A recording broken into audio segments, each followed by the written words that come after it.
Ay, nako, nakakaloka. Feeling ko na rin at gusto ko na rin dahil marami akong nakikita mga nagre-reels na hawak-hawak nila ang CCTV, dala-dala nila kahit saan para makita sila ng kanilang mga ayan. So ako naman, ikot-ikot-ikot. Hindi nga ako nag-day off ngayon kasi ayokong umalis kasi napapagod na ako at saka ang init. Pangalawa, magsisave ako ng pera kasi syempre. Tapos ngayon, natatawa ako kasi kumukuha ako ng sapatos doon, marami akong ginagawa. So, pag upo ko dito sa kusina, so story time tayo, nakakaloka. Pag upo ko dito, nakita ko may message. Paki ayos mo nga yung CCTV. Paki-ayos mo nga yung camera din dun sa may pintuan. Tapos kung baka low bat, i-charge. Pumunta ko dun. Yung CCTV. Di ba umiikot-ikot yan?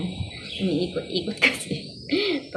Kasi ang control niyan nasa phone ng ating mga so, ipo-control nila. So, umiikot-ikot yun.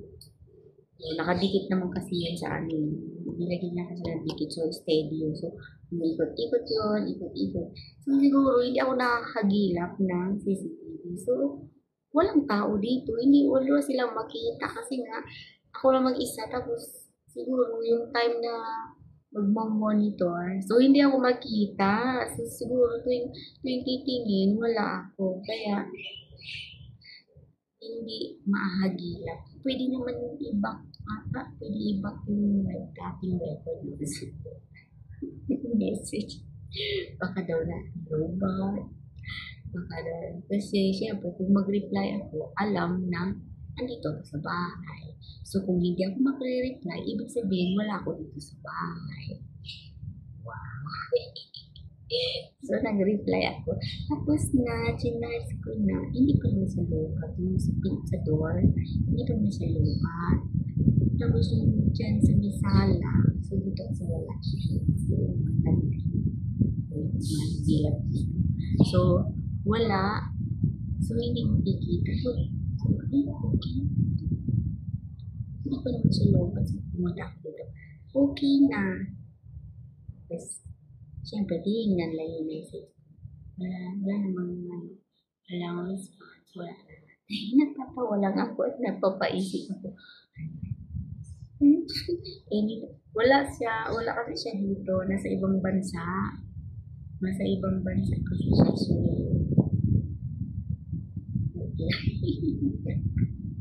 tapos ang nakakatuwa dito, no, halimbawa, gusto niyang magsalita. Just galing sa phone. So, maririnig ko doon sa CCTV. Maririnig ko yung boses nito. Siyempre, siguro ngayon, hindi siya masyadong malakas kasi makalubat daw siya. Dikit ko yung ano. So, yun. Padiit naman. Pero siguro palubat na yun. Pag ganyan siguro malakas yun.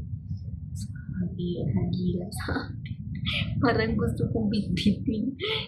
Saan ko pupunta? Dalhin ko siya. So, andito lang ako sa kusina. Hindi na ako umalis. Ang hirap talaga niyo. Malang kang gwardiya. Kapag nandito sila, siyempre. Tapos kung wala sila, may gwardiya ka pa rin kasi may CCTV. Related ba kayo? Nagtatrabaho din ba kayo sa may CCTV? Tapos mag-TikTok kayo na mag-TikTok, makalimutan nyo ba? Ay, hala, may CCTV pa sa harap mo. Tapos TikTok ka ng TikTok.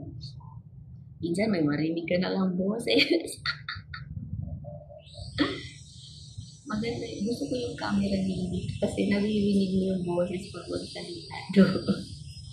So, true phone siya ng sus. Maganda hindi mo ko ang klase yung so, kapag nagsasalita siya sa phone, naririnig ko doon sa CCTV.